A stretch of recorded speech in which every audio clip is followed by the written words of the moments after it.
La llamada hiperinflación de la República de Weimar se extendió de 1921 a 1923.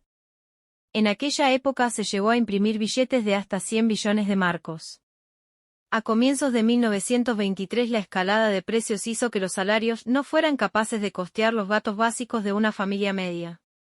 Una barra de pan pasó de costar 250 marcos a 200 billones, un periódico, que costaba un marco en mayo de 1922, costaba aproximadamente 70 millones en 1923, los trabajadores cobraban 2 veces al día, aprovechando la pausa de la comida para acudir a los comercios, muchas veces a comprar bienes que no necesitaban pero que intercambiarían mediante el trueque.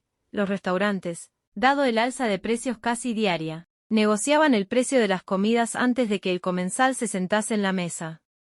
Y lo pactaban porque el dinero perdía valor cada hora que pasaba. La República de Weimar no paraba de imprimir dinero. Se imprimían en máquinas rotativas con papel continuo. No importaban las falsificaciones, porque aquel papel no servía para nada. Se llegó a contratar 12.000 personas para realizar la impresión de billetes. Además se contrataron 60 empresas privadas para ayudar a que se imprimieran los billetes. Se gastaron enormes cantidades de papel. Solo entre octubre a diciembre de 1923 se utilizaron 5,5 millones de kilogramos de papel. El 30 de agosto de 1923 un dólar estadounidense equivalía a 10 millones de marcos. El billete de un tranvía, el 1 de agosto de 1923, costaba 8.000 marcos. El 9 de agosto valía 15.000 marcos. El 14 de agosto ya costaba 100.000 marcos. El 9 de septiembre se necesitaban 500.000 marcos y el 20 de septiembre el mismo billete valía 4 millones de marcos. Todo esto cambió, a finales de 1923 con la circulación, por orden del canciller Gustav Stresemann del Rentenmark, cómo se llegó a esa situación. Como consecuencia del final de la Primera Guerra Mundial, la deuda y las necesidades básicas, la República de Weimar empezó a imprimir lo que se conoce como Papiermark. Aquel dinero no tenía oro que lo respaldara ni se podía convertir en oro. Es decir, carecía de valor porque no tenía detrás su equivalencia en oro. Alemania fabricó más papel moneda que oro conservaba en el Deutsche Bundesbank. De esta manera la República de Weimar rompió con el esquema patrón oro.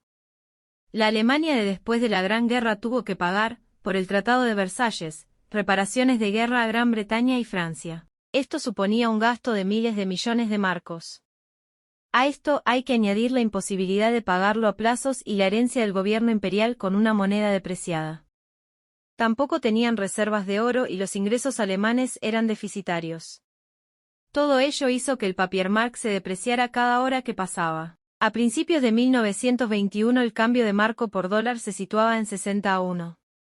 Las cosas cambiaron en mayo de ese año. En aquella fecha Londres le envió un ultimátum a Alemania. Demandó el pago de 2 billones de marcos de oro anuales.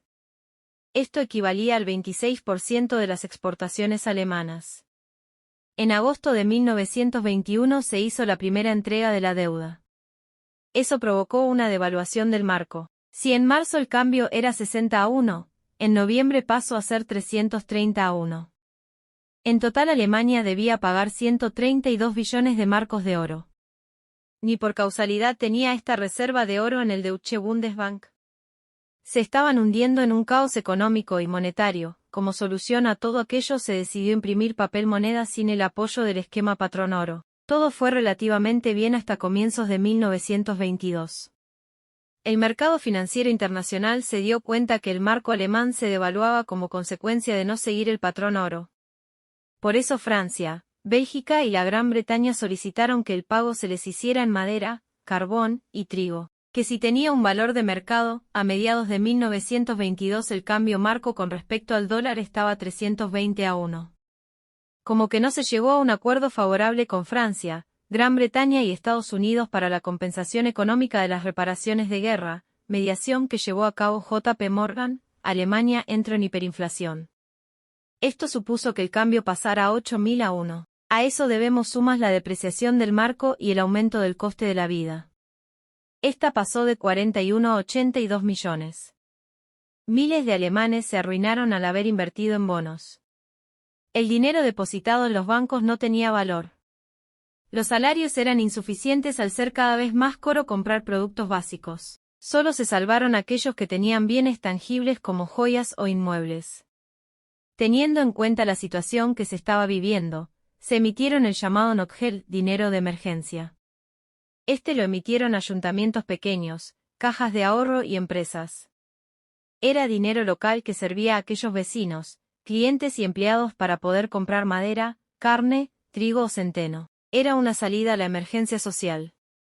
Sin embargo, el marco cada día seguía valiendo menos. Por si todo esto fuera poco, en enero de 1923 Francia y Bélgica ocuparon el Ruhr para asegurarse el carbón, hierro, acero y madera, como pago de las reparaciones de guerra.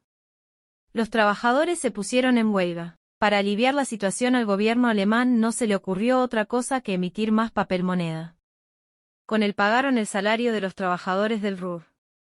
La solución del problema fue el Rentenmark. El economista del Deutsche Bundesbank, Hjalmar Schacht, llegó a una solución. Como que no tenía oro, para poder imprimir bajo el patrón oro, decidió realizar una hipoteca sobre las tierras y bienes industriales alemanes.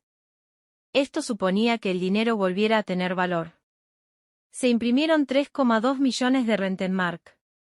Así, para comienzos de 1924, el tipo de cambio entre el Rentenmark era de $4.2, pasando la hiperinflación a ser una pesadilla del pasado.